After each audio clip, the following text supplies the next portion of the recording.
Online voice audible இருக்கா? Yes, sir. Okay.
Hari Om. Good evening, respected dignitaries, esteemed faculty, and dear participants. It is truly a privilege to welcome you all to this enlightening evening where we gather to discuss one of the most crucial aspects of governance, the budget.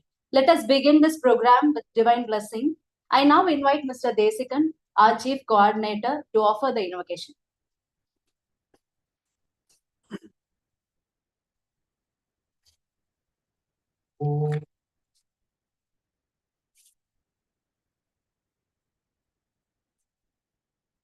Om.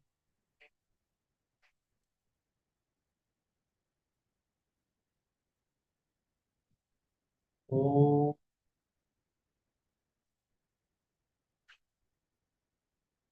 Om. Sahana.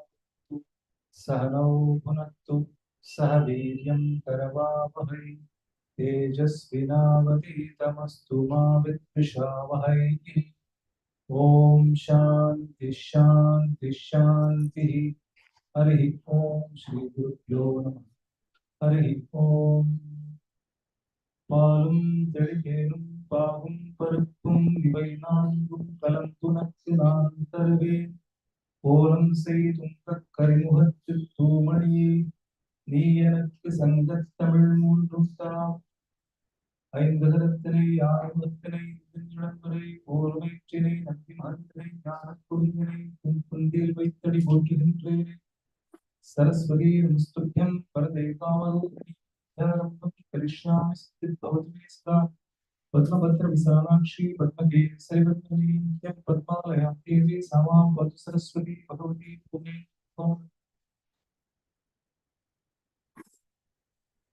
Thank you, sir. I request my colleague, Mr. Vignesh, to deliver the welcome address.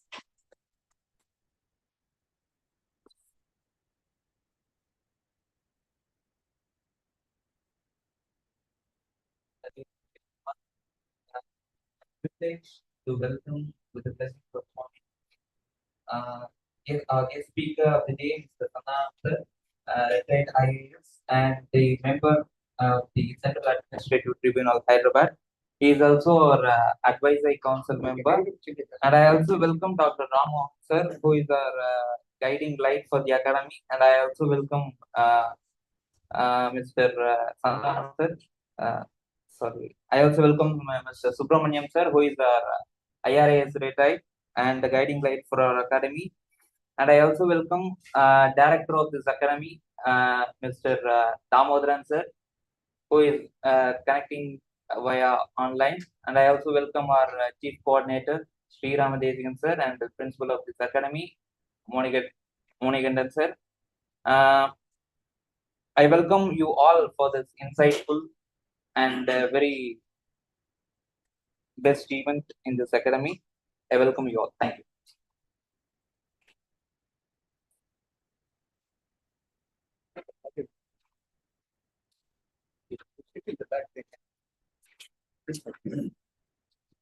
We are privileged to have with us Mr.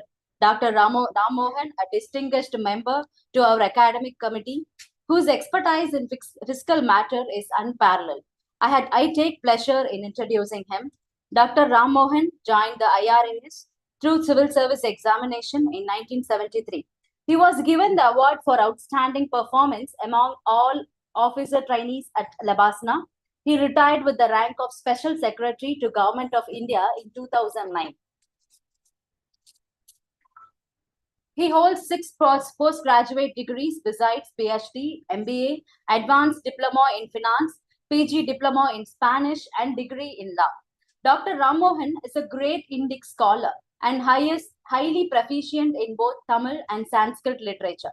He has been conferred the prestigious Fellowship Award by the Computer Society of India, the Award of Expert Scholar of Oriental Wisdom by the Waves Association of Scholars at Houston, USA, and Saraswati Puraskar by Itihasa Bharati Research Center, Mysore. He is the academic committee of a member of Chinmaya Academy for Civil Services. With great respect and enthusiasm, I invite Mr. Dr. Ramohan to give his opening remarks. Sir, the floor is yours. Good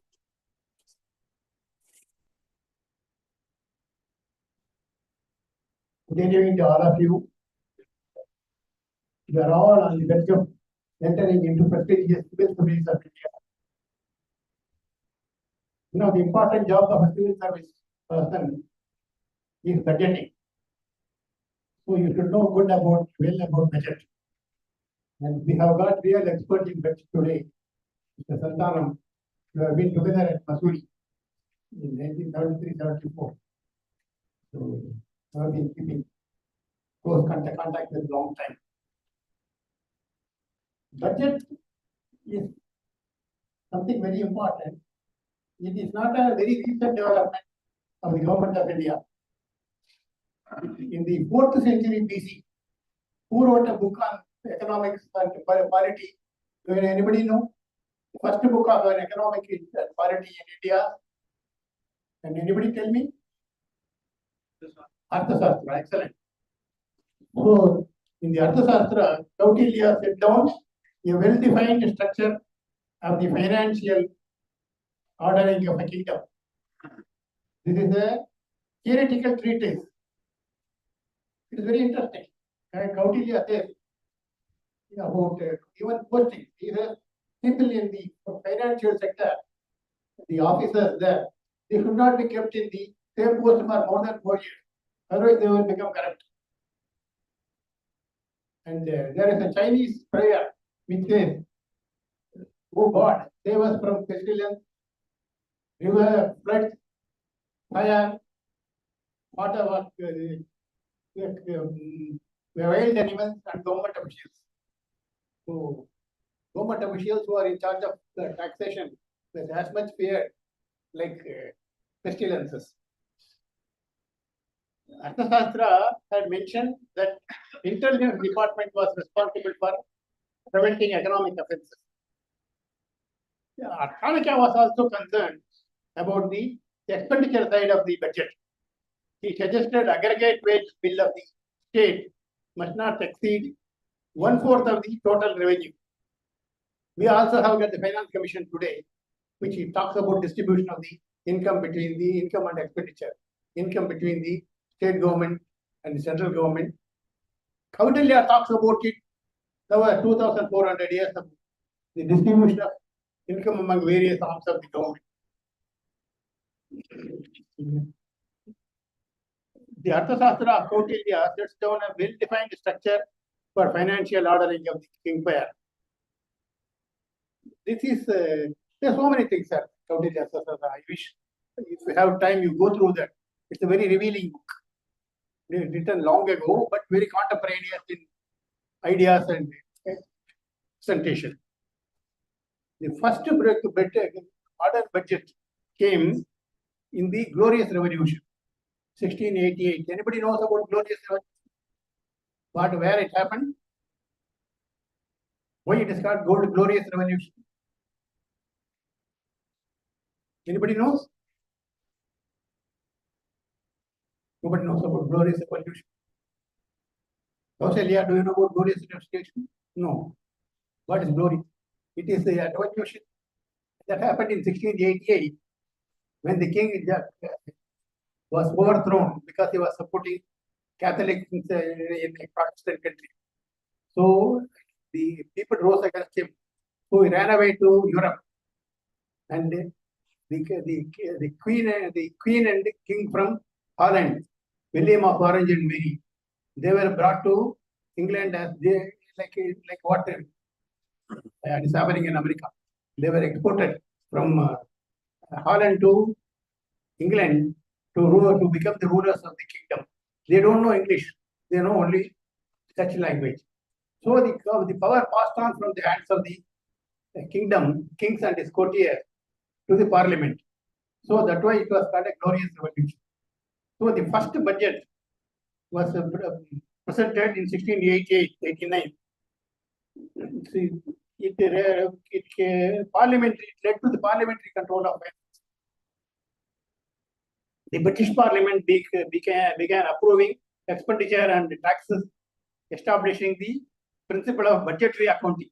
Budgetary accounting was the result of Glorious Revolution. Then in the United States, the budget came in 1787. The US Constitution gave Congress the power to control government spending, ensuring systems of checks and balances. That is in India and America. Then the rise of budget, public finance. Public finance was not heard of. It was only government finance. Then the public finance came in 19th century. Government began systematically tracking revenue and expenditure, often through formalizing treasury system, and financial ministries. The Industrial Revolution increased the complexity of state finances, necessitating the logical structure of budgeting.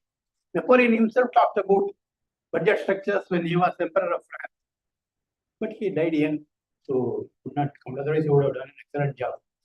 In 1960-61, when Kennedy became the president of America, he and Robert McNamara, his finance secretary, Robert McNamara brought what is the modern system of finance, distributory finance and public finance system. The development of a modern budgeting system in 20th century, line item budgeting, it is called line item budgeting. Government began using itemized budget to categorize spending by departments and programs, enhancing the accountability. Before the 20th century, there was no categorization, department-wise expenditure. Now we have got department-wise expenditure. Which is the ministry or department which gets the maximum allotment of budgetary finance allotment this year? Defense. How much? Tell me, nothing wrong. Yeah. But defense usually gets. Why should defense get the maximum amount?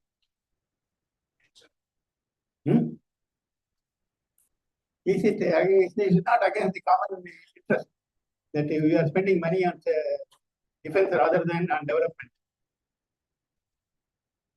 Think about it. You can answer me later. Whether it is necessary or not. Which is the country which spends the maximum amount in defense? Hmm? It used to be previously used to the former Soviet Union. They used to spend 40%. Now it is China, which spends 12% of the budget, 12% of the GDP on finance and defense. It's a big amount. Then came in 1928-29 a great thing shook the world in the financial system. Do you know what happened in 1929? The Great Depression. So the Great Depression led to Keynesian economics. John Maynard Keynes, he talked about the budgetary finances in the 1930s. Keynes said, he said, we should have planned budget and distributory budget.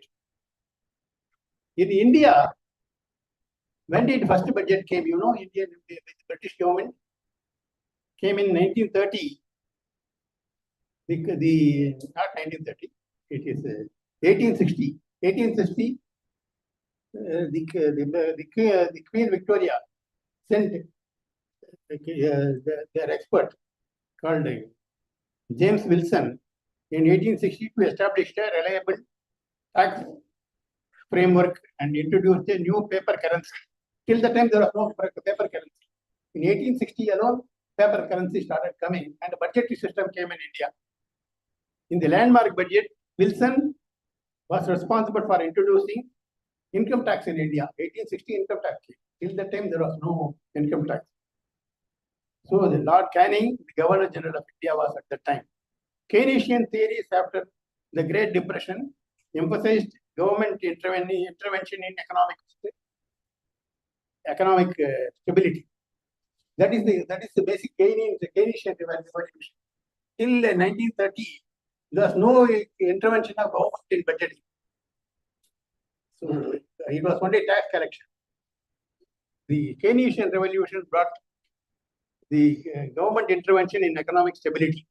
Now we do it, so many things, like monetary policies, fiscal policies, they are all introduced to control the budget.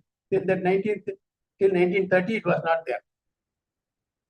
Budget became tool for economic management, leading to spending to link the deficit spending to stimulate growth. Till the time it was thought deficit finance were bad. When after Keynesian revolution, they discovered deficit finance is a source for economic development. So these are the basic principles of finance. Then later came other tools of finance like performance budgeting, came in 1952. Government sought to improve the efficiency of linking budget reallocation to program-based budget. Yeah, each program was given money, otherwise not in a monetary aspect. The physical performance targets were given in performance budget. Then the program and zero-based budgeting came in 1978. Efforts to enhance financial distribution led to program budget. We will talk about it later with Santhanam may properly tell about it. Performance budget guidelines optimized web of performance was given in performance budgeting. Then how to do a performance budgeting? First, define goals and priorities.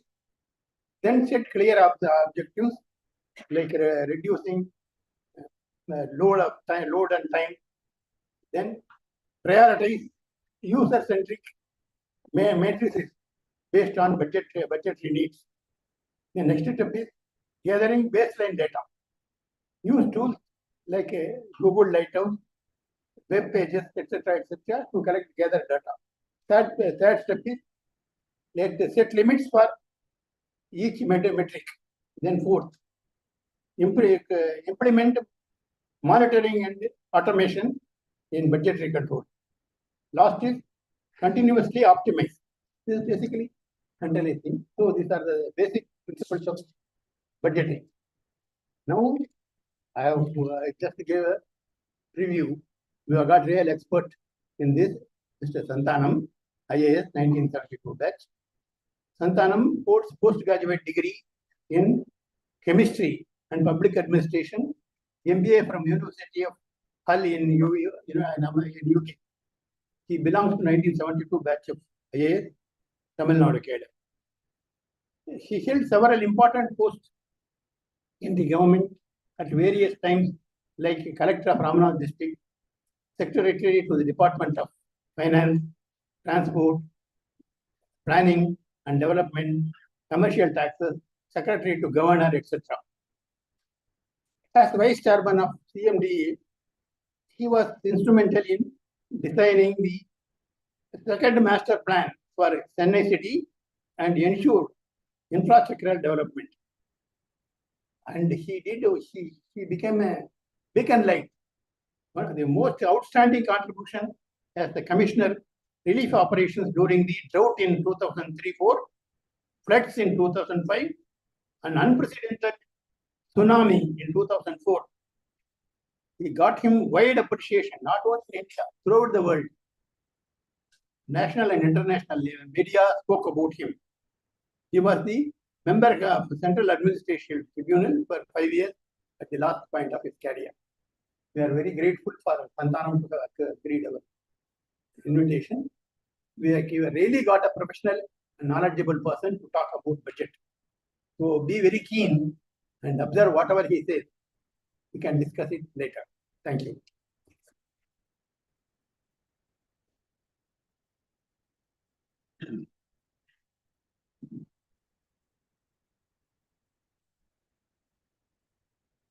Thank you, Dr. Ramogan, for this insightful and thought-provoking analysis. It beautifully captures the evolution of different perspectives about the budget. And building on this strong foundation, we now turn to our esteemed guest speaker. It's my honor to invite Mr. Santhanam to share his expert analysis. Sir, the stage is yours.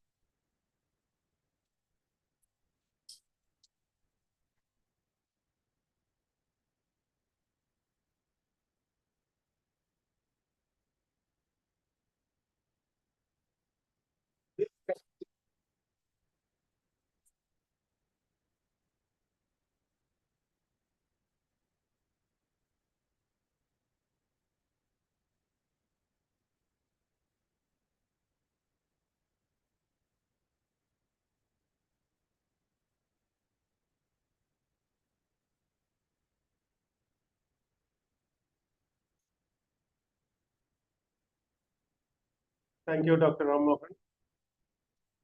And I thank Chinmaya Academy, Civil Services Academy for inviting me to share a few points about the budget with all of you. I started reading the newspapers, when I was in the 9th standard. But though I have been reading for many years, I never got interested in budget, the earlier years, because it didn't affect me in any way. Later, when I became a college student, I attended a couple of lectures by Dr. Nani Palkiwala. I don't know if some of you might have heard of his name, of course. I'm sure Dr. Ramogan and Mr. Subramaniam are aware of this. Nani Palkiwala was a constitutional lawyer and a taxation expert. He used to go around the country, used to visit major cities and give speeches on the budget every year. And that used to be very well received by the public and also reported widely in the newspapers. He was greatly regarded for his expertise on taxation matters. And then in 1965, the rupee was devalued. When Sachin Chaudhary was the finance minister, the rupee was devalued. It was a very big decision at that time. So we did not, at that time, I just been in college for a couple of years. We didn't really understand the implications. My uncle told me one day that, the day after the devaluation, he went to the market. And of course, the devaluation was reported widely in the newspapers saying that the rupee has been devalued. And in Tamil, they say, Rubai Madipu, sorry, Kekaliya.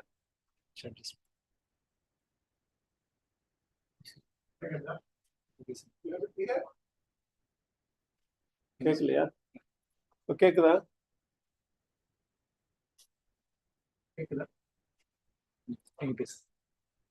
Kekala. Is it? Right. My uncle told me that the day after devaluation, he went to the market. And then he found that the prices of vegetables had gone up. So he asked that vendor, so he told him, sir, you paper paakaliya, Rubai Madipu romba koranjichenu potirke paper la, didir veelchinu potirkangale. He would not have understood that the devaluation has nothing to do with the prices in the local, within the country. It affects only imports and exports. But that is the perception that people have about devaluation. And when the rupee was devalued, we all sat up and thought that, oh, there is something in this. So we should know more about economics. And later on in 91, when we had that balance of payment problem, Dr. Manmohan Singh, under the Prime Ministership of Narasimha Rao, made a very path-breaking announcements regarding reforms, and that changed the complexion of the whole thing. Earlier, nowadays the character of the budget has totally changed. Earlier, practically everything used to be mentioned in the budget because the price of petrol and diesel will be increased, and the prices of most of the commodities, there will be some announcement or the other. When Morarji Desai was the finance minister in the late 60s and early 70s, he was a Gandhian and a no-nonsense person. And he did not like tobacco and totally against tobacco and alcohol.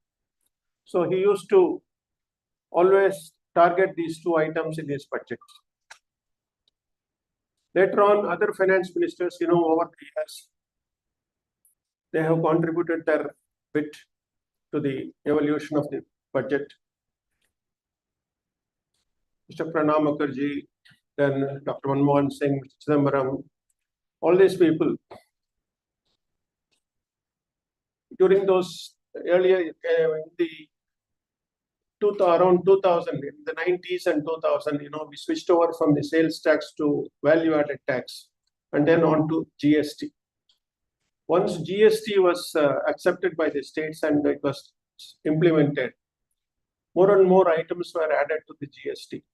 Mr. Chidambaram, I think, is responsible for bringing most of the items under services sector, under the GST. With the result, practically everything, that it is taxed now by the government. Some 4 or 5 years ago, I, renovated one of the rooms in my house. It cost about 2 lakhs. I fixed up with a contractor that, I'll pay 2 lakhs for that. And when work was over, he presented a bill for 2,18,000. He said this 18,000 is the GST, 18%, of which 9% goes to the state and 9% goes to the center. So it is a work given by me to the contractor, which was executed by him. The state government gets 9,000 rupees, central government gets 9,000 rupees. Similarly, when you go to the hotel and eat your lunch or dinner, you pay GST. So practically everything is taxed. So taxation has become very, very important. Now, in the last few years, of course, now after the introduction of GST, the GST Council takes care of the rates and all that.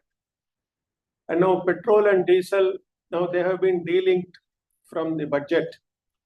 Now, the oil coordination committee, because when the oil prices crashed in the early 70s, the oil coordination committee was interested in the job of fixing the prices, and now it was linked to the market forces. So that is also out of the budget. So more or less, everything is now standardized. Now budget is only a few announcements here and there. That is why I don't understand why there should be so much excitement about the budget. I mentioned last year also when I said that, too much importance is being given to the budget. Now people like us, who are retired, who were in senior positions in government, now we were affected by the budget because we had to pay heavy income tax. So that is how I got interested in later years in the budget, because we paid a lot of income tax. Nearly 20% of our income, 20 to 25% of the income was going as tax to the government. So we used to look forward to the budget, see whether there is any announcement regarding rebate or any reduction in the tax. For the first time in several years, this year, the finance ministry has announced some relief for the middle class people and also some senior citizens. So that way I will talk about it. Dr. Ram Mohan, traced the history of the budget, from starting from Arthashastra. So I took off from the time of the early 60s, from the 50s, and now I have just given you a brief account of what has happened over the years. Now I will make my presentation of the budget in two parts. In the first part, I will talk about the economic survey.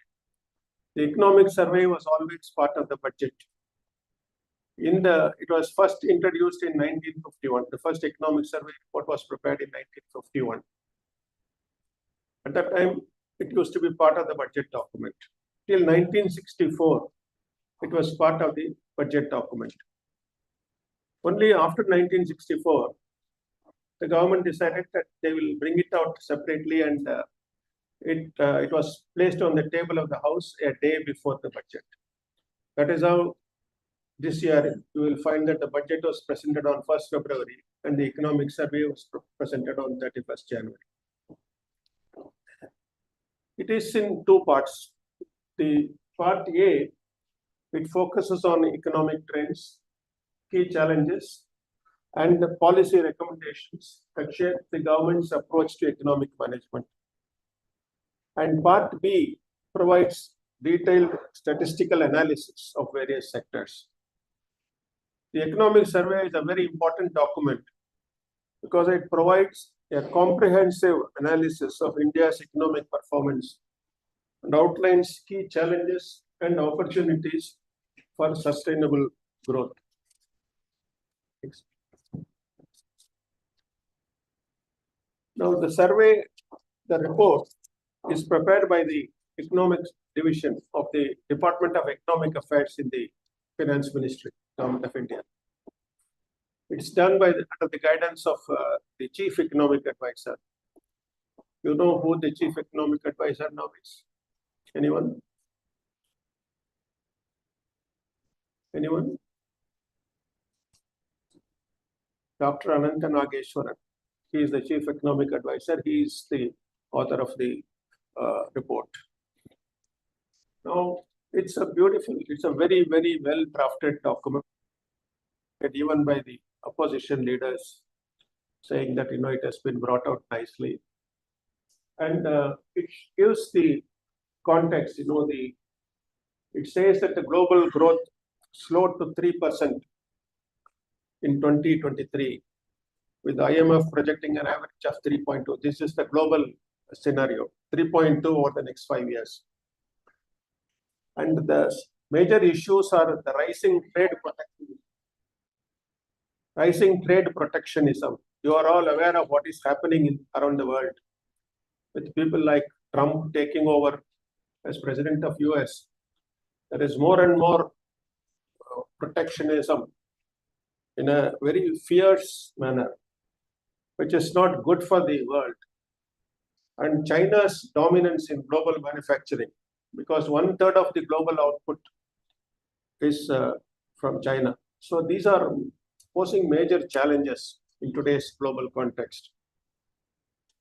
India's economy has remained steady despite global headwinds, with real GDP growth pegged at 6.4% in FY25, that is 24-25, and expected to grow between 6.3 and 6.8 in next financial year. Next. Now our GDP annual growth rate from 1991 to 2024, at current prices, it is 8.4, current dollar prices, it is 8.4%. At current rupee prices, it is 12.5%. At constant dollar prices, it is 6.2%. Now, the economic survey says that it needs to increase to 8%, from 6.2% to 8%. The gross value added grew by 6.4%, driven by strong performance in construction, electricity, and utilities. Private consumption, final consumption expenditure grew by 7.3%, supported by a rebound in rural demand. Retail headline inflation softened to 4.9%, but food inflation rose to 8.4% due to supply chain disruptions and weather vagaries. Unemployment rate declined to 3.2% in 23-24, with improved labor force participation and worker to population ratio. This is something which I am finding it difficult to accept. I don't know whether unemployment has really come down to decline to 3.2. Sorry. Unemployment has really declined to 3.2%. It seems a very, very optimistic figure. Next. Now coming to the sectoral analysis, the survey states that agriculture and allied activities contributed 16% to the GDP the last year in FY 23-24 and expected to grow at 3.8% in FY, that is in the current year, supported by record Kharif food grain production, that is 1647 lakh tons, metric tons. 1647 lakh metric tons. And the survey says that it is very, very important that we have to intensify research to increase production of pulses, oilseeds, tomato, and onion to develop climate resilient crop varieties. Coming to industry sector, it is estimated to grow by 6.2%, with strong performance in construction and utilities. Electronics production grew at a compounded annual growth rate of 17.5%. Textiles, pharmaceuticals, steel, and automobile industries have witnessed steady growth. Meaningful market correction in US may have cascading effect in India. This is what the survey says about the industry sector. Coming to services sector, it says that there is a robust growth of 7.2%, driven by finance, real estate, and professional services. Services exports surged 12.8% in the period April to November 24. And the service sector, as many of you may be knowing, contributed 55.3% to total GDP FY 24-25. Coming to fiscal health and capital expenditure. Capital expenditure grew by 8.2% with a focus on infrastructure development. You may be aware that there has been a strong emphasis on infrastructure development in the last few years, the last decade or so. And a lot of money has been pumped in the construction of buildings, roads, bridges, and then railway lines, etc. The capital expenditure grew by 8.2%. The gross tax revenue increased by 10.7%, but net tax revenue growth was modest due to higher devolution, because from the gross tax revenue, the revenue is shared with the states.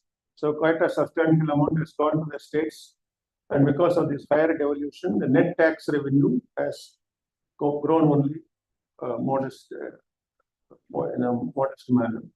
Then states' revenue expenditure grew by 12% with subsidies and committed liabilities driving spending. Coming to the external sector, the merchandise exports grew by 1.6%, while imports rose by 5.2%. Services exports and remittances supported a current account deficit of 1.2% of GDP in the second quarter of financial year 25. And foreign exchange reserves stood at $634 billion.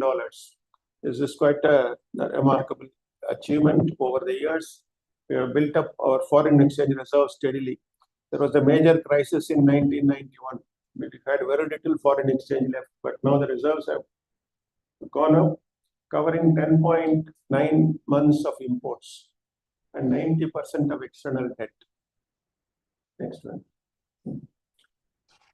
Coming to the banking and the financial stability, the gross NPA is non-performing assets, declined to a 12-year low of 2.6% of gross loans. And capital to risk weighted assets ratio for banks stood at 16.7%, well above regulatory norms. Railway network expanded by 2,031 kilometers in April and November 24, with 17 new Vande Bharat trains introduced. Renewable energy capacity increased by 15.8%, driven by solar and wind power. This is another thrust area for the government. Port efficiency improved, with average container turnaround time reduced to 30.4 hours. And the survey goes on to say that public sector efforts alone cannot fully meet the requirements of infrastructure.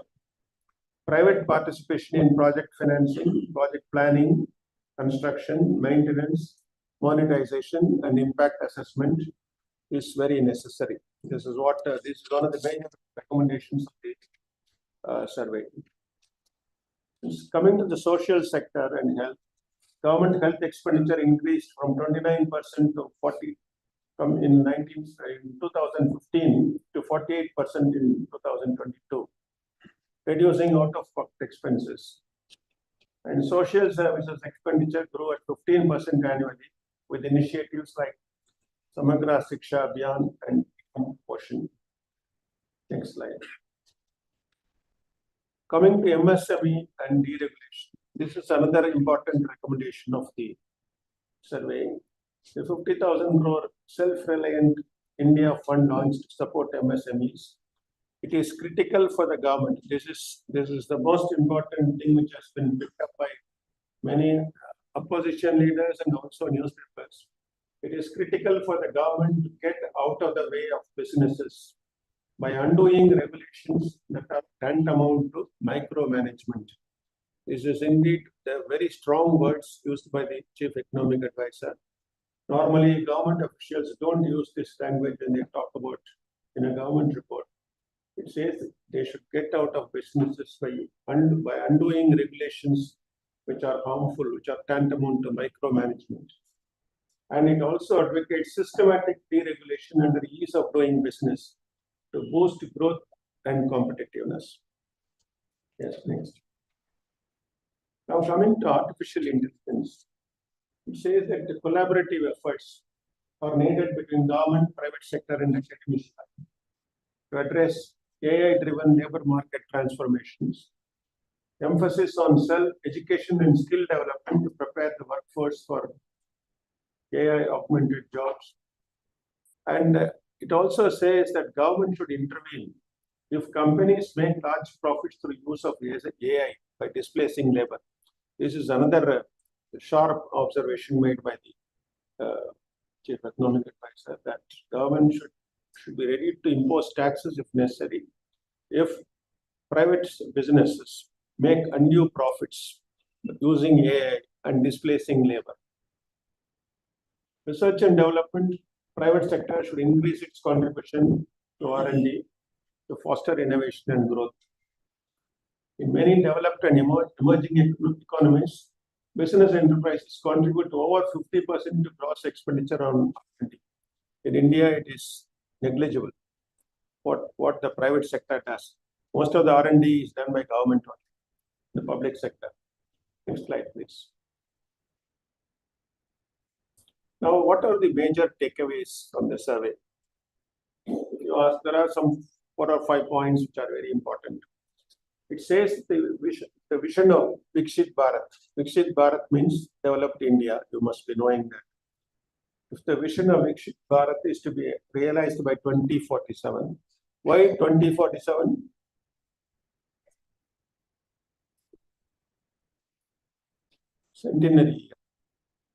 Centenary of our independence.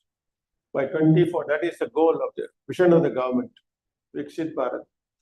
If this is to be realized by 2047, sustained growth, 8% growth at constant prices, not current prices, constant prices. It is now 6.2. So at constant prices for a decade or two is absolutely necessary. So 2047, every year you have to have a growth of 8% at constant prices for at least 2 decades. It is a very, very tall order.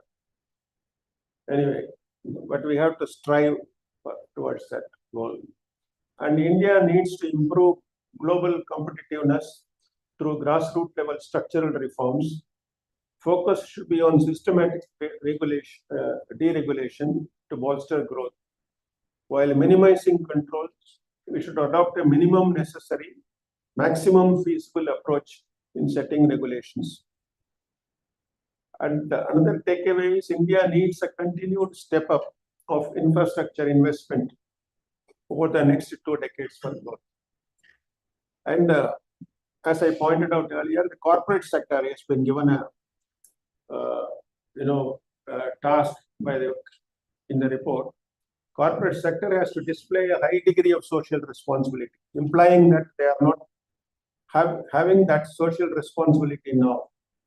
They should display a high degree of social responsibility with regard to investment in infrastructure, expenditure on R&D, use of AI, ensuring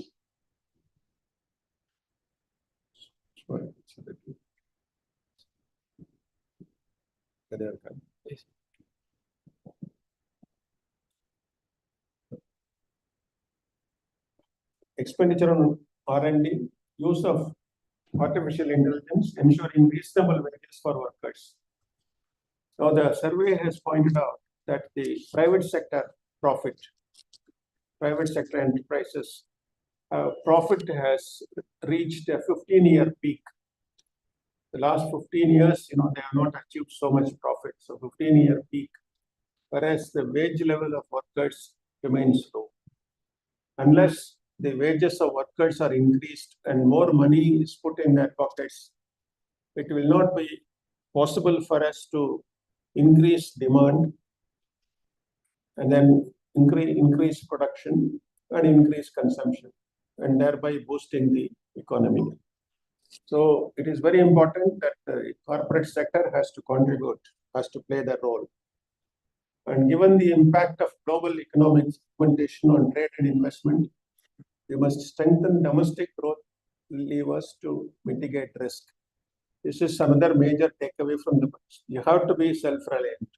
You need not depend on the external markets. We have such a big market in India. We have to focus on that market. For that, you have to increase the wages of workers. You have to reduce your profits, increase the wages of workers, and then see that they spend more money on their needs, thereby improving the economy of the country. So this is about the economics. This is what the economic survey has said. It's a big report. It's running to 430 pages, and it also has a lot of statistics. But this is a very brief account of what the economic survey says. Now I'll come to the budget.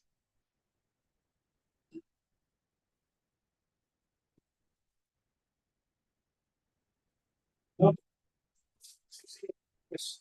you don't have to remember all these figures. So you have to remember only some figures. Like what is the contribution of, I'll just give one or two examples. What is the contribution of our three sectors, agriculture, industry and services, to the GDP? What is the contribution? And what is the growth rate of these three sectors? And at what rate should India should grow to achieve this, to realize this Viksit Bharat? If you remember these things, it's more than enough. You don't have to remember each and every sectoral figures. Broadly, you should, because one cannot also remember too many things. So broadly, if you remember that, I think that is more than enough. That will do for the time being. Okay, budget. Now, the word budget, it's derived from a French word actually, means leather case. So, because the budget documents used to be carried in a leather case. So, that is how the word budget came about. The budget, the term is not mentioned anywhere in the Constitution. Constitution nowhere says it's budget. It's called annual financial statement. It says the president should cause the annual financial statement to be placed in Parliament. So it is an annual financial statement of estimated receipts and expenditure for the financial year. Now, revenue budget includes the revenue, receipts, and expenditure. These you must be knowing. These are all basic things which you should be knowing. Anyway, I have included them here so that it is better to recall and remember, so that you will not forget, to stick in your memory. And capital budget includes capital receipts and payments of the government. There are two kinds of revenue receipts: tax receipts and non-tax revenue. Revenue expenditure is expenditure incurred on day-to-day functioning of the government and on various services offered to citizens. It's very clear, it's simple, it's not very difficult to understand. And major part of capital receipts are loans from public, foreign governments, and RBI. Capital expenditure is the expenditure incurred on development, on machinery, equipment, buildings, health facilities, education, etc. So you know what is meant by capital expenditure. And what are capital receipts? Capital receipts are market borrowings. Market borrowings, and also you have non-debt capital receipts. Debt capital receipts, that market borrowings, they are it's a borrowing because it's a debt for the government. Non-debt capital receipts are recoveries of loans. The government also gives loans. It recovers those loans. That is a non-debt capital receipt. And the disinvestment receipts are also non-debt capital receipts. So that is the classification there.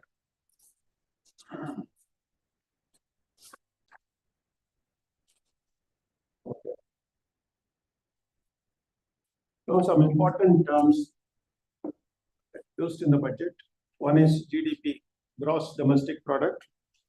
All of you must be knowing what GDP means. It is a total value of goods and services produced within the geographic boundaries of the country during a specified period of time, normally. When you give a definition, when you are asked to give a definition, you have to be precise. Because when candidates come for mock interview, we used to ask them to define GDP. They will say value of goods and services produced. Produced by whom? Produced when? Produced in what time frame? Within, and what is the geographic area? All that is not in. Then the definition is not complete. So you have to be very, very precise. Goods and services produced within the geographic boundaries of the country during a specified period of time, normally a year. It is an important indicator of the economic performance of the country. Now, revenue deficit is a difference between total revenue receipts and total revenue expenditure. Fiscal deficit is the excess of total expenditure over total revenue. This is another important concept. I will talk about it in a little more detail. It is an indication of total borrowings needed by the government. Fiscal deficit, Dr. Ramavan also mentioned about fiscal deficit. He said fiscal deficit is important. Deficit financing is important. Why is deficit financing important? Anyone? Why is it important? Why is fiscal deficit important? Why is deficit financing important? Why do governments resort to deficit financing? Now, let me give the example of a household. Now, supposing your household has an income of, say, 1 lakh rupees, total income of 1 lakh rupees. Your expenditure is 1,20,000 or 1,10,000. So what do you do? Okay, or let me say, your expenditure is 95,000. You save about 5,000. You invest. You put it in bank, in a fixed, in a deposit, recurring deposit or something. Supposing your expenditure is 1,10,000, you have to borrow 10,000. Now, if you are satisfied with the, keeping your needs within your income, there is no problem. No problem. But you will remain where you are. You will not grow. Supposing you want to have a two-wheeler and you want to buy a four-wheeler. Supposing you want to buy a house, or you have a small place, you want to go to a bigger place, you want to buy some property. Your income will not be sufficient to manage that. So you have to borrow. And you have to borrow and pay EMI regularly. Then only you will grow. So some borrowing is necessary for growth. It is the same thing for government also. The government also borrows money so that the economy grows. I hope I am clear. Now, deficit financing is very important because it's an indication of the fiscal deficit is very important because it is an indication of the total borrowings needed by the government. And primary deficit is the difference between the fiscal deficit of the current year and the interest payment of previous borrowings. Next slide. Why is budget significant? First, the balance sheet of the government. It informs us what happened during the year and what is proposed to be done in the next year. It shapes the macroeconomic environment of the country, how the decisions on raising resources and spending will impact the macroeconomy. It also provides reform signals on which economic agents place their expectations. So these are the major reasons why the budget is very important. Yeah. Now here comes the budget at a glance. Okay, keep it. I will just give it to me. I'll for the next few slides, I will use it myself. Okay, I have given the revenue receipts here, capital receipts. So total receipts is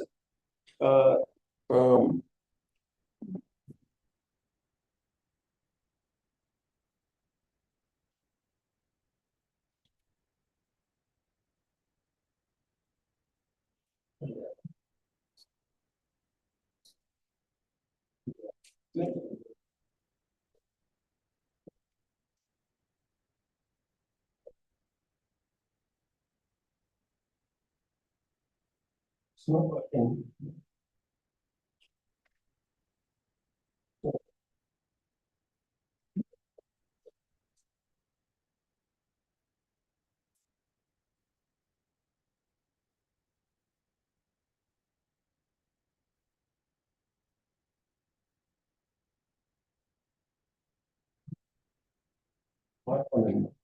Okay. Okay, this is revenue receipts and capital receipts together to make the total receipts. Total expenditure. So total receipts and expenditure. So it's the same balance sheet. Revenue deficit is the difference between the revenue expenditure and the total revenue receipts. It is 5,23.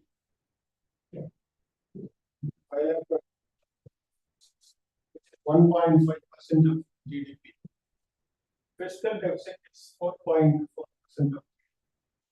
Now, this one, you say last year, the budget estimates provided for 4.9% fiscal deficit. 4.9%. The year before that was 0.6%.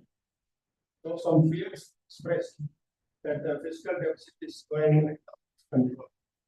So the government is bringing it down to 0.9%, and they have succeeded. And now it is estimated to be 4.8%, well within control.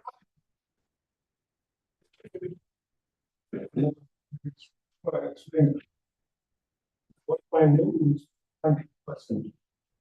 And then budget estimates now for the next year is 4.4%. Fiscal deficit is going to be brought down still by 4.4% of GDP. Primary deficit is a difference between fiscal deficit and the interest payments one amount. So that is 0.08% of. So it's an indication of how efficiently the government is performing. Next slide. Next. Yeah. Now it's we have to see this. The revenue is it includes tax revenue and non-tax revenue. So non-tax revenue, some interest and then public sector contribution, non-tax revenue. Then capital receipts, loans and other receipts. Total receipts expenditure. Now, if you see the fiscal deficit is the difference between total expenditure and total revenue. It is 15,68,936. If you see borrowings, market borrowings, 15,68,000. It is the same as market borrowings. So to cover the fiscal deficit, you have to borrow from the market. And the fiscal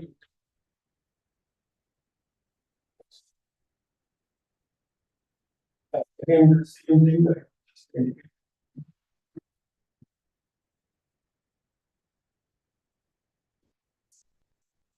Financing mostly market. Next. Now the revenue receipts. What is the composition of revenue receipts? Income tax contributes 22% to the tax revenue of government.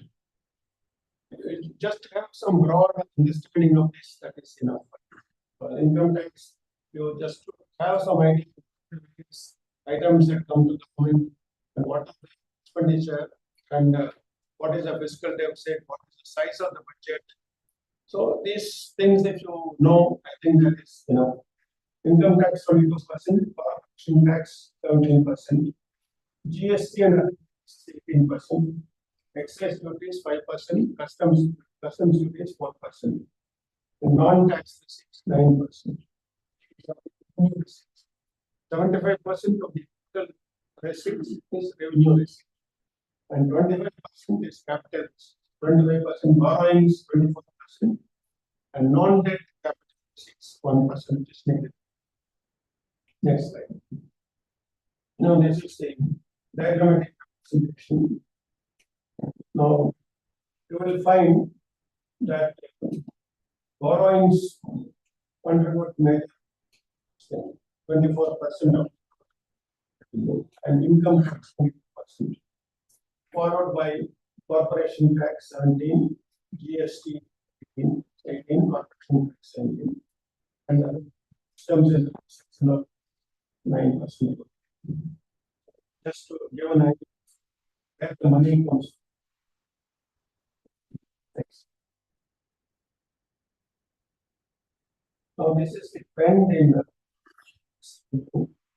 You will notice that this is the red line is the gross tax receipt.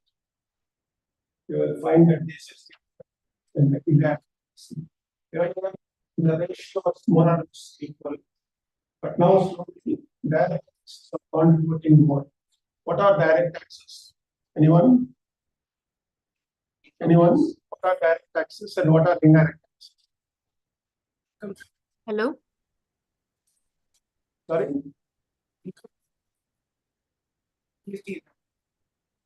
Yeah. And income tax, apart from income tax, corporation tax. Wealth tax is not there now. Wealth tax is a direct tax, I agree, but it's not in force now. So income tax and corporation tax are taxes. Customs, excise, GST, they're all indirect taxes. Now, direct taxes are contributing more to revenue than indirect taxes now. And trend in net receipt is after devolution. Okay, next slide. Now, expenditure breakup. Expenditure, interest payments, 20%. States share interest payment is quite a lot because the government is borrowing heavily, for infrastructure expenditure, for capital expenditure, and all. Government has to borrow. Now they have to pay interest on that.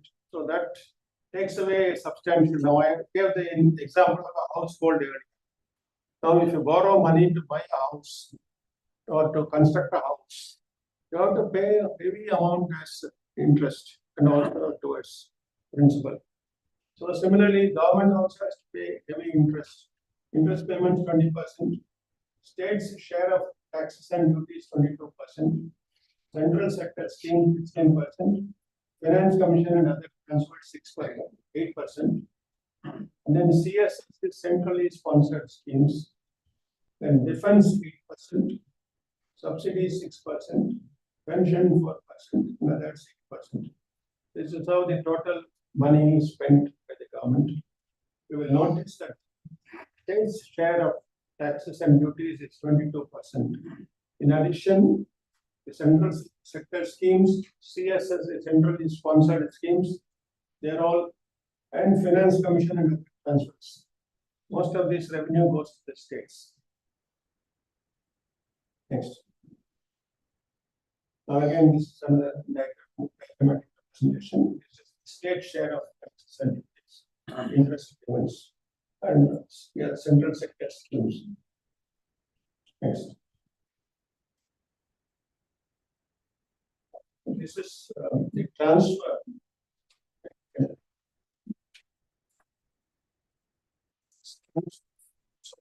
States.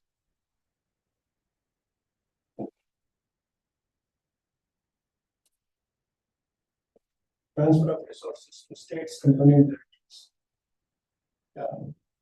Now, there are various kinds of transfers because this is one thing which you have to remember. Because there is a big issue between center and states. The states are saying that the government is not, central government is not giving them enough money, and they are taking away all the money. That's what the states are saying. And the Finance Commission is constituted every 5 years. The Finance Commission makes recommendations about devolution of taxes from center to states. And there are, apart from devolution, there are other forms of transfer of funds to state. I want to just briefly mention so that you know that there are more than one way of transferring money to states. And intelligent state should make use of all this, whatever is available. Now, when I was working in the government, one of the main jobs was given to me was to identify which are the schemes with the government of India, where money is available. That is, money is centrally sponsored schemes. Some schemes have 50-50 contribution, 50% state, 50% center. Some schemes have 70%, 30%. Some schemes have 90-10. There are various schemes, centrally sponsored schemes. To identify those schemes which can be implemented so that our income is maximized, our revenue is maximized. That is one of the main jobs given to me. So this is very important because sometimes the states make a cry that they are not getting enough. Now I will show you devolution of states share in taxes. What is meant by devolution? It is the money that is shared by the center with the states based on finance commission's recommendation. There are two kinds of devolution. Anyone? Any idea? What are the two kinds of devolution?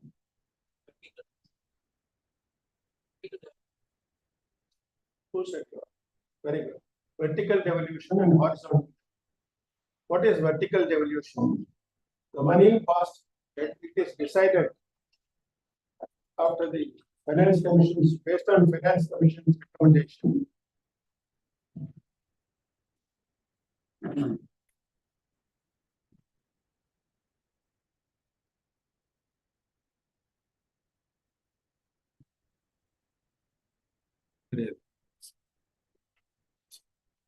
So, based on the finance commission's recommendation, the center is now transferring 41% of what is called the divisible pool.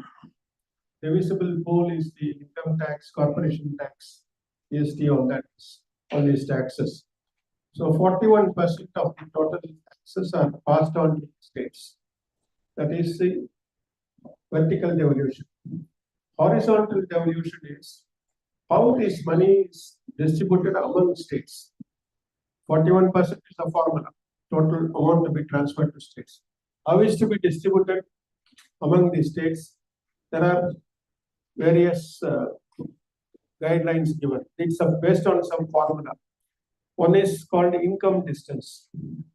So your income distance means, supposing our state is doing very well and Bihar is very bad, the worst, and we are the best and Bihar is the worst, the distance. So the comparison of Bihar with Tamil Nadu, which is the best performing state.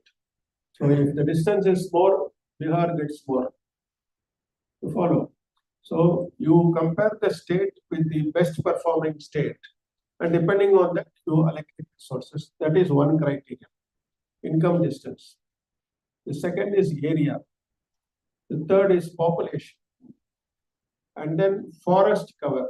Forest and then forest cover. That is another criteria. Another is tax effort. How much you have contributed to taxation efforts of the government. And now they have added one more criteria, which is called demographic performance, which means that if you are able to implement after the hue and cry raised by states like Tamil Nadu, they have said that demographic performance also will be one criteria for devolution. So based on these, money will be divided between the states.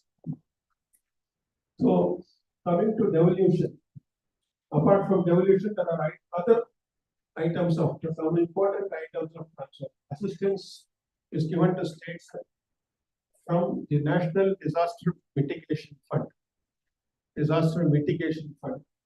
And there is also a Disaster Relief Fund. When there is a disaster, you get money. So the government gives money. The state will give a demand for some 5,000 crores or 10,000 crores like that. They will give some 600 crores or 700 crores like that. So that money comes from the Disaster Relief Fund. And then externally aided projects, because the state governments are implementing a number of externally aided projects with World Bank, with the Asian Development Bank, for that. So those projects, part of it comes as grants and part of it comes as loan. And then grants, special assistance to states for capital expenditure, that's also given. And then finance commission grants. Apart from that, what is devolution?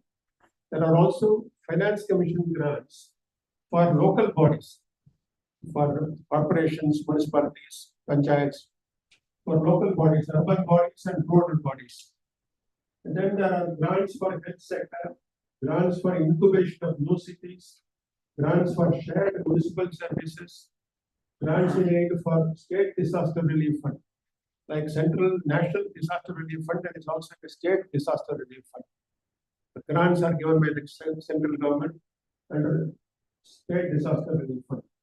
And grants in aid for state disaster mitigation fund, like And like NDMO, there's also SDMF. And then post-devolution revenue exit plans. So these are the total transfers.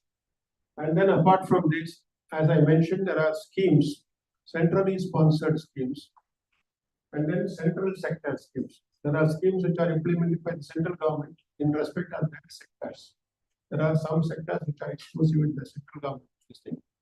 And there are other things which are state, along with state centrally sponsored schemes and capital transfers. Then, so these are the various types of transfers given to states, which add up to quite a bit. It is not just 41%. Next slide.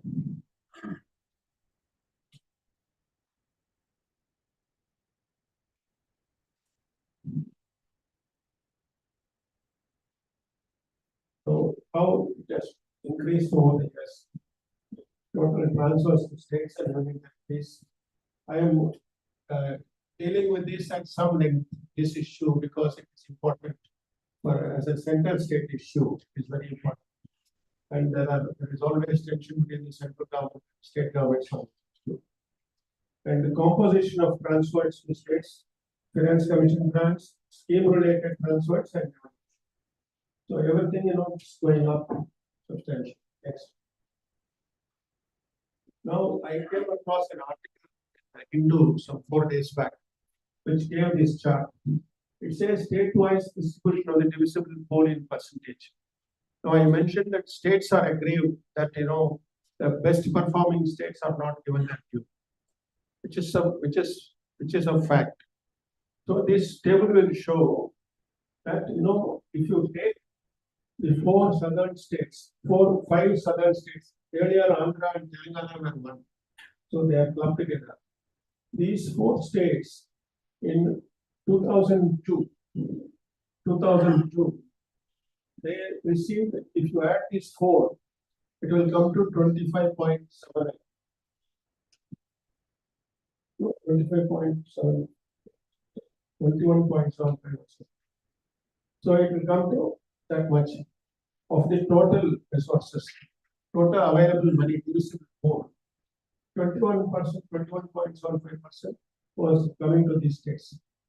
Now it has come down to 25-26, it has come down to 15.6 or something like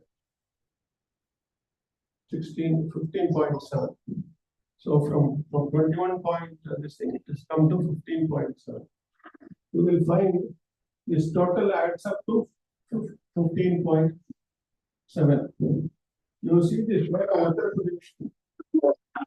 Pradesh alone gets 13.9% of total share, whereas all these other states put it divisible pool, and that is why these states are complaining that we are given this stepmother treatment, which is a very valid complaint. And similarly, Bihar, it gets 10.1, 17.1%. So these 2 states are cornering in term 6. Madhya Pradesh 7.9, West Bengal 7.5. These are badly performing states. They are getting a lot of they are being rewarded for their poor performance. Next. Go back. Go. Now this is the budget in a nutshell, in a diagrammatic form. So the budget size, you please remember the budget size. What is the total expenditure of the government? Lakh crores. 50.65 lakh crores. That is the total income, and that is also the expenditure.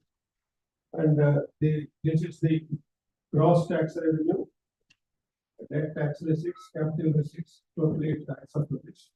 And then various receipts like market loans, debt receipts, capital receipts, dividend, state share of taxes, how the gross tax revenue is going to different states, and net tax receipts, and then finally total amount that is available for expenditure. This is the budget in a nutshell. Next slide. This is the expenditure profile. The same 50.65. It is scheme expenditure this is transfers, establishment and other expenditure. Then it's central sector schemes, subsidies, then other central expenditure. I mean, how it is shown how the money is spent in different ways, which adds up to the total 50.6 crores.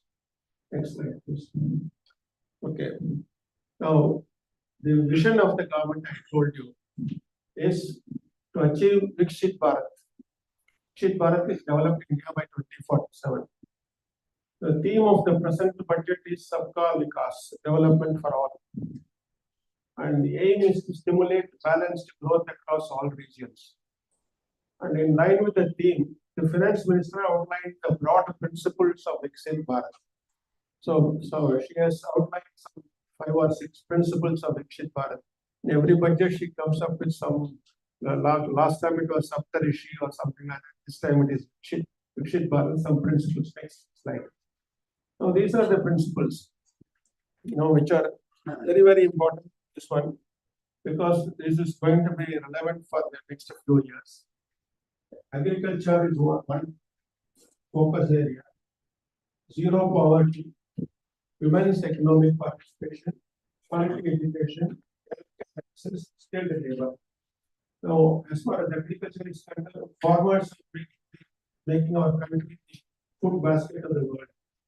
So, agricultural excellence we should strive for, and we should also aim at zero poverty. So, no one should be below poverty. Third is the women's economic participation. The target is 70% women in economic activities. Then quality education, providing access to high quality education for all. Then skilled labor, 100% skilled labor with meaningful employment. That is another healthcare access, ensuring. So poverty alleviation, health, education, then labor empowerment, rural empowerment, and agriculture excellence. These are the 6 principles of Viksit Bharat. Next slide. Now, while presenting the budget, the finance minister talked of 4 engines of development. What are these 4 engines? Agriculture is one. Next is micro, small, and medium enterprises. 3, investment, and 4, exports. Now, she has come up with various schemes under these 4 categories, and these are the focus thrust areas for the government this year. That is 4 engines of development. Next, coming to agriculture, what are the schemes? Well, I have just indicated. You don't have to remember each and every scheme, but if you remember at least 1 or 2 schemes, that would be good. Now, the Prime Minister Dhan Dhanya Krishi Yojana, that is developing agriculture districts program, to be launched in partnership with the states, covering 100 districts in the country with low productivity, moderate crop intensity, and below average credit parameters to benefit 1.7 crore farmers. Then comprehensive multi-sectoral program to be launched again in partnership with states to address underemployment in agriculture. First is employment in agriculture. Second is underemployment in agriculture through skilling, investment, technology, etc. This also will, first phase will cover 100 districts. The third is government to launch a 6-year mission for Atmanirbharta in pulses, that is self-sufficiency pulses, with focus on tur, urad, and masoor dals. Masoor. So NAFED is Marketing Federation, and NCC is Consumer Cooperative Federation. These 2 agencies will procure these pulses from the farmers during the next 4 years. Now, of course, they are procuring paddy and wheat. Now they will procure these pulses also. Now, comprehensive program to promote production efficient supplies and processing of vegetables and fruits, and to offer regulative prices to farmers, to be launched in partnership with states. The economic survey also had pointed out that vegetables and fruits, they have to develop because there is a lot of potential there. So this is well, that's how this came. And then the Makana board, I don't know. It's I checked up what Makana means. It's called for Foxnet. It is called Tamil as Tamaravidi. That's Tamaravidi. Foxnet. So I think that's used as a serial, I think, in Bihar. So a Makana board will be established in Bihar to improve production, processing, value addition, and marketing. Next. Then a national mission on developing and propagating 100 yielding seeds to be launched. Government to bring a framework for sustainable harnessing of fisheries with special focus on Andaman and Nicobar and Lakshadweep Islands. Then 5-year mission to facilitate significant improvements in productivity and sustainability of cotton farming and promote extra long stable cotton varieties to be launched. Loan limit under the modified interest subvention scheme to be enhanced from 3 lakh to 5 lakh for loans taken through the Kisan credit card. These are various schemes for farming, for farmers, and for improving the agriculture sector. And an urea plant with annual capacity of 12.7 lakh tons will be developed in Assam. Namru. Next. Now, micro, small and medium enterprises. This is the second engine of development. The investment and turnover limits for classification of all MSMEs to be enhanced by 2.5 and 2 times respectively. And customized credit cards with 5 lakh limit for micro enterprises to be issued, promoting financial inclusion and economic participation. Then third one is important, it's a big item, a new fund of funds with expanded scope and a fresh contribution of 10,000 crores to be set up. And the last one also is quite important, a new scheme for 5 lakh women, SC and ST first-time entrepreneurs to provide term loans up to 2 crores in the next 5 years announced. Then, Tamil Nadu has been doing very well in footwear and leather sector. So the finance minister made a mention of it in her budget speech also. And to enhance the productivity, quality, and competitiveness of India's footwear and leather sector, a focus product scheme announced to facilitate employment of 22 lakh persons, generate turnover of 4 lakh crore and exports of over 1.1 lakh crore. This scheme is likely to benefit Tamil Nadu in a big way. So a scheme for promotion of footwear and leather sector. Then a scheme to create high quality, unique, innovative, and sustainable toy manufacturing. So that India becomes a global hub for toys. That has also been announced. And a National Institute of Food Technology, Entrepreneurship and Management to be set up in Bihar. You will find that Bihar gets a lot of attention in this budget. You know why? Because the elections are due in Bihar shortly, in the next few months. Next, a national manufacturing mission covering small, medium, and large industries for furthering Make in India announced. Next.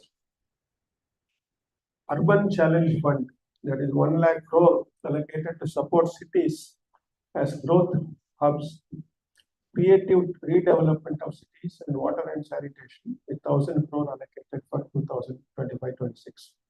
Then Jal Jeevan Mission for drinking water, it's extended till 2028 with an outlay of 60,000 crores. This is a major scheme which has been under implementation for some time. You have to remember at least 5 or 6 names of these schemes, and also because they are very important. These are all what they call priority schemes for the government. Maritime Development Fund 25,000 crore. Expansion of technical education. These two, 6,500 seats in IITs. Additional seats will be available in IITs next year. Similarly, in medical education, 10,000 new seats will be available next year. And out of a total of 75,000 seats are going to be created in over 5 years. So, of 75,000 seats, first year 10,000 seats, medical seats. And IITs, 6,500 more students will be admitted in IITs. And 10,000 fellowships for advanced research in IITs and Indian Institute of Science. And then there are 50,000 Atal Tinkering Labs. Atal is Atal Bihari Vajpayee. Atal. That's why it's called Atal Tinkering Labs. to be established in government schools the next 5 years to improve innovation. In the schools to improve innovation, 50,000 labs are going to be set up. Next. Now, daycare, this is another important scheme. Daycare and cancer centers to be set up in all districts, district hospitals in the next 3 years, with 200 centers at in 2025-26 to ensure affordable cancer treatment. So in 200 centers will be set up the coming year. And then there is a digital language books to enhance school and higher education accessibility. Nuclear energy mission to be set up. UDAN is regional connectivity. So to enhance connectivity to 120 new destinations and to carry 4 crore passengers over the next 10 years, air traffic. It will also support helipads and smaller airports in Delhi, aspirational and northeast regions. And then greenfield airports. So, what greenfield airports to be developed in Bihar, brownfield expansion of Patna Airport, and the brownfield airport at Vidita, Patna, all in Patna, Bihar only. So now, what is a greenfield airport and what is a brownfield airport?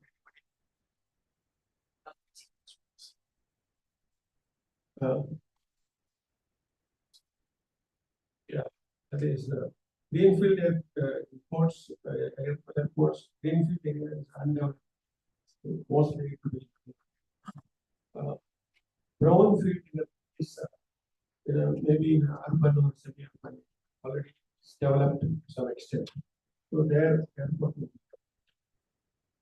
Then Western Koshi Canal project. So this is for irrigation infrastructure again. Bihar. Next. Export promotion. So a promotion mission to be established sectoral and ministerial targets. Then collaborate with the Ministry of Commerce and Finance. Then Bharat Trade Net, a unified digital platform facilitating international trade cooperation and enhancing solutions. The National Framework GCC, policy incentives to promote outsourcing hubs. Then warehousing facility for air cargo. So under the export promotion category to facilitate exports. Next. So tax reforms, this is the most talked about thing in this budget. No income tax for annual income up to 12 lakhs. So extended to 12.75 lakhs for salary employees with a reduction. So if a person is having an income of 1 lakh per month, he need not pay any tax. In terms, another 75,000 for salaried employees with reduction. So it's available. So 12 point. And you don't have to pay tax, if the tax deducted at source on rent also increased from 2.4 lakhs to 6 lakhs. You will be in the lowest slab, even if you get about 2 lakhs per year, you will be in the lowest slab. So that is what the budget provides for. And tax returns, time limit for updated tax returns extended from 2 years to 4 years, facilitating voluntary tax complaints. Next. Indirect taxes. So basics customs duty. So exemptions, 36 life-saving drugs for cancer, chronic and rare diseases, fully exempted from ECD, basic customs duty. Then cobalt powder and waste, scrap of lithium-ion batteries, lead, zinc, and 12 more critical minerals to be added to the list announced last year for complete exemption.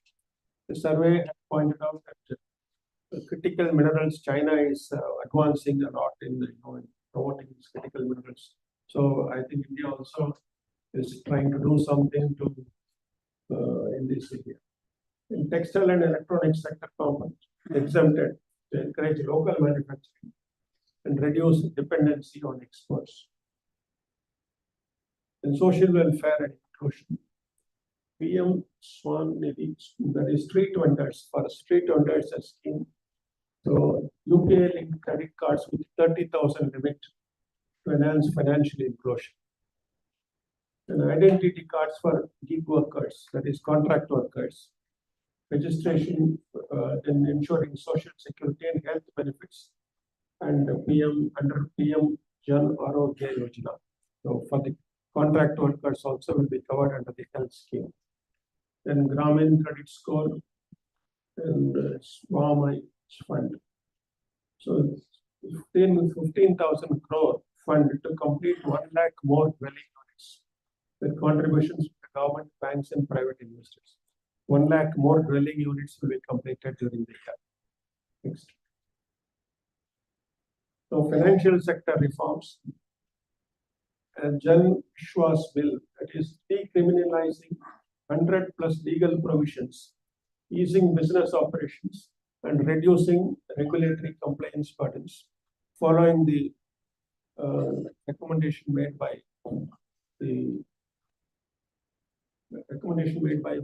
Economic Survey. The FDI in insurance sector. This is another important announcement. FDI in insurance sector. The FDI cap in the insurance sector will be increased from 74% to 100%.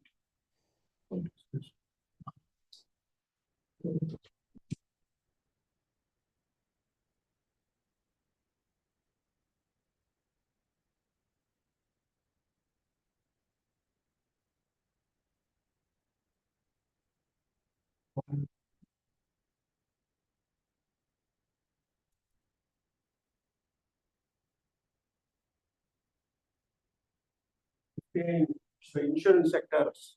So this has been criticized by some people, saying that having foreign investment in insurance sector, 100% insurance, they can enter the insurance sector. So which will affect LIC. LIC employees also stage some agitation or some dharna or something. Then investment friendliness index of states. So a new ranking framework for states to promote competitive cooperative federalism. And then pension sector, and then high-level committee for regulatory reforms. This is a major announcement. A high-level committee will be formed to review all non-financial sector regulations, certification, licenses, and permissions. This is going to be a major step for deregulation. This is again based on the economic studies observation. Now, allocation for major schemes. I said that you must remember at least a few schemes. I have just given 15. There are more than 100 and odd more important schemes. I have just given 15 schemes here, and the allocation is PM Garib Kalyan Anna Yojana, PM GKAY. So the allocation is more than 2 lakh crores. Try to remember some names of some of these schemes. Major ones, PM Garib Kalyan Anna Yojana. And then National Highways Authority, road works. And then this, of course, Mahatma Gandhi National Road Development Program, 86,000. Jal Jeevan Mission also, drinking water, 67,000 crores. Pradhan Mantri Kisan Samman Nidhi, that is 6500. PM Awas Yojana, that is a rural housing scheme. Awas Yojana, 54,000. Samagra Shiksha for education, 41,000. State government is saying that they are not given money, release money to Samagra Shiksha program. National Health Program and Health Education, 30,000 crores. Sakshan Anjanwadi and Portion, that is midday meal program, Portion. So new employment generation scheme, they have provided 20,000 crores. Surya Dhar Mufti Bijli Yojana, solar energy program. Surya Dhar Mufti Bijli Yojana, 20,000 crores. Pradhan Mantri Awas Yojana in urban. So that is one rural housing scheme, that is urban scheme. Urban scheme, 90,000. In the Antyodaya rural livelihood mission, 19,000. Gram Sadak Yojana is rural roadways, roads, rural roads project. Gram Sadak Yojana, rural roads project scheme. So these are the various some of the schemes which I have indicated. So what are the major takeaways from the budget? So the finance minister surprised everyone by announcing a major scheme of relief, major income tax relief by raising the tax rebate level to annual income of 12 lakhs. He also tweaked tax slabs over the highest tax rate, 30%, will come into effect after one reaches an annual income of 24 lakhs per annum. This coupled with other reliefs like increasing TDS on rent and increasing the limit for interest income should be welcomed by the middle class and senior citizens. Middle class have been saying for a long time that they want some relief.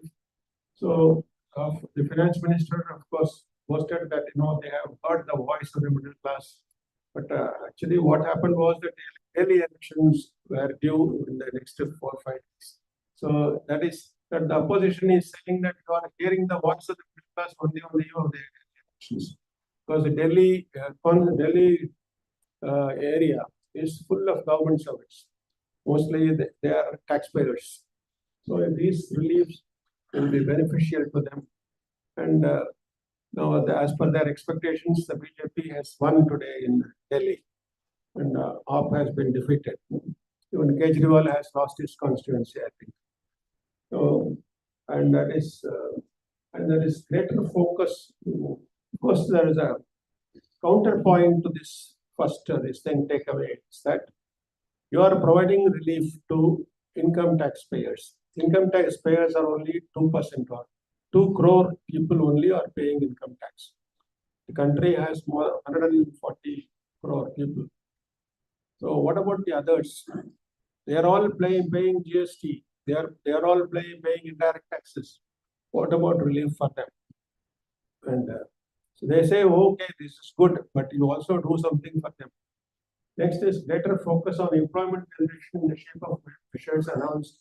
You would have noticed that number of schemes were there for generate employment. If they are all implemented properly, then it will give a big boost to the economy.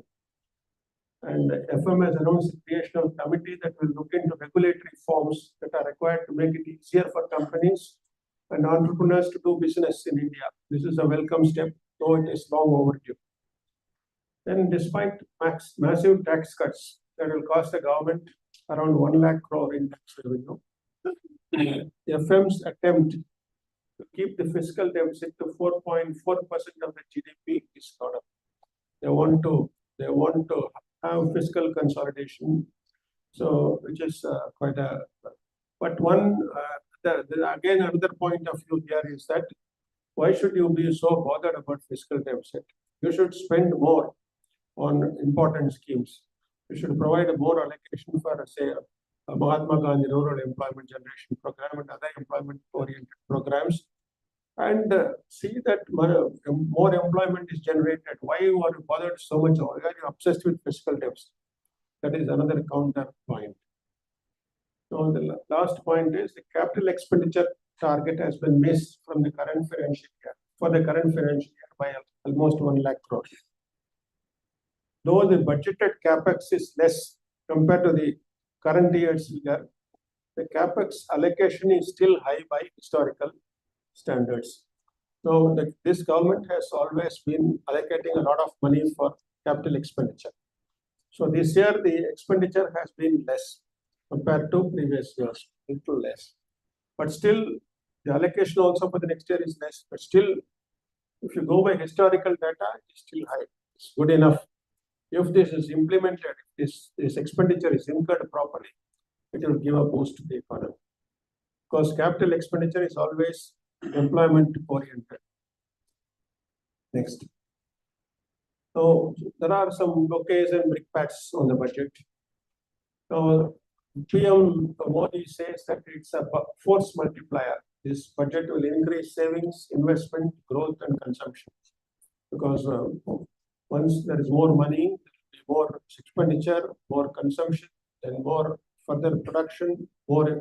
Then again, the cycle will go on. So force multiplier.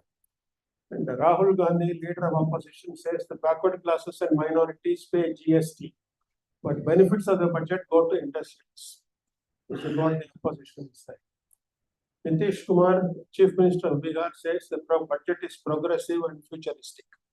So That's only he will say because his is the only state that has been benefited a great deal by this budget. Our Chief Minister Stalin says that demands are numerous. Highways and railway projects, metro rail for Coimbatore and Madurai. Why has nothing been given? What is stopping you? He is asking. So there's no reply. Now, next one, the president of CIA, and this Confederation of Indian Industry, says setting up a higher level committee for reforms and the move to decriminalize another 100 business laws are welcome steps in the right direction. And then our Chief Minister of Kerala says allocations are based on electoral calculations, which is a very valid point. And then the rationalization of personal tax regime could unleash a potential consumption boom of at least 3.3 trillion rupees spent over baseline. That's what the State Bank of India chairman says. And Akhilesh Yadav, the socialist leader, says budget provides no plan to reduce unemployment or inflation and makes no announcement on the legal rights of MSP on crops or loan waiver for farmers. So they're all on predictable lines.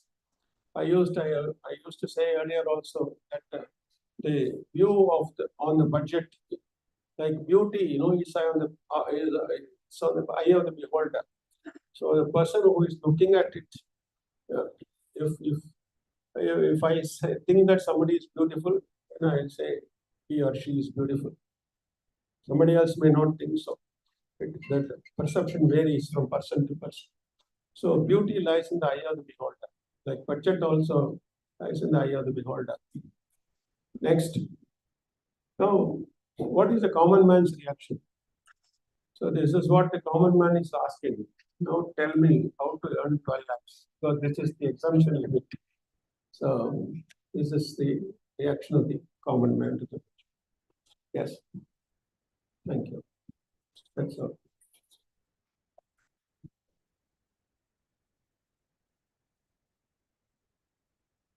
Any of you have any questions on this? I hope I have not bored you, and because you don't have to remember, but I know that there is a lot of statistics. It's a very, very heavy for you, especially at this time of the day, after a tiring day, be very heavy. But you should remember at least some concepts. At least if something is registered in your minds, I would be happy. So some basic things, some information about the economy and also about the budget and what the budget says, what are the major takeaways of the budget, what are the major takeaways of the economic survey, and how these two are related, and what is our vision for the future, and how far are we going in that direction, whether we are going on the right path. So all this, if you think about these things with reference to these data, that will be time well spent. Thank you.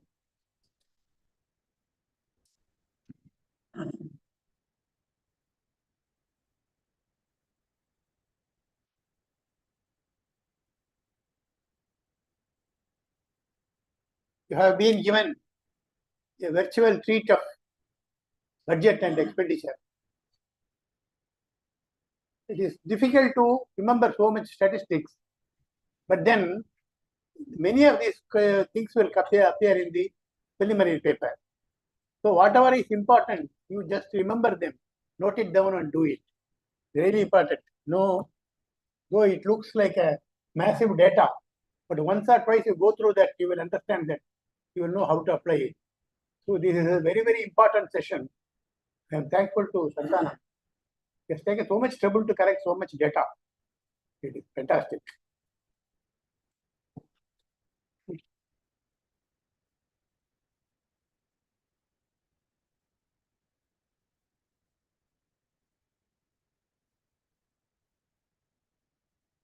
Thank you, sir, for your generosity in sharing your knowledge and expertise. We truly appreciate your contribution to this session. I sincerely hope that this session proves to be highly beneficial for UPSC aspirants, equipping them with the valuable insights. As a token of our gratitude, for the invaluable insights shared today. We would like to present a small memento to our esteemed guest, Mr. Santhanam. I now kindly invite Dr. Ramohan to present the memento to Santhanam, sir.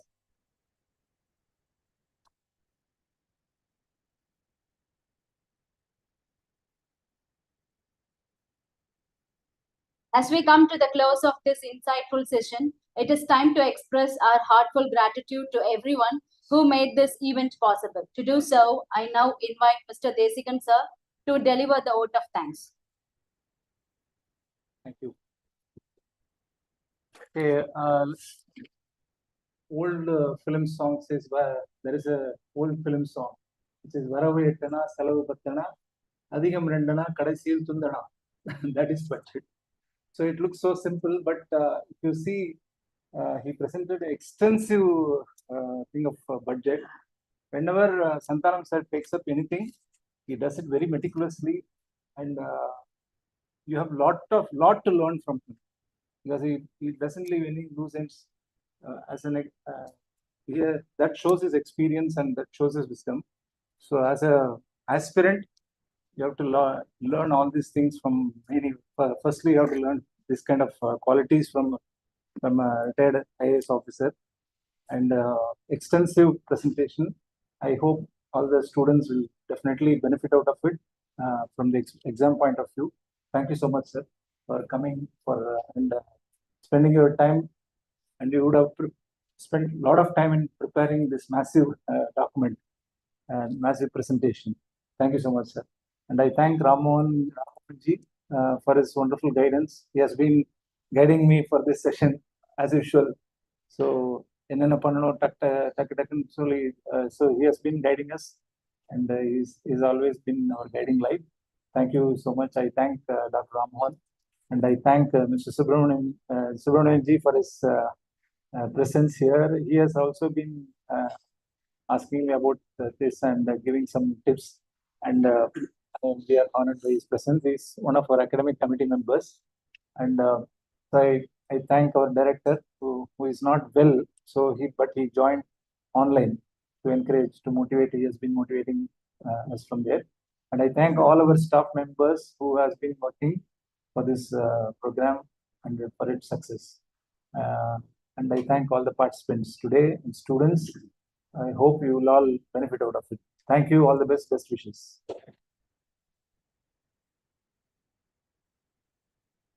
We'll do the concluding prayer. Yes.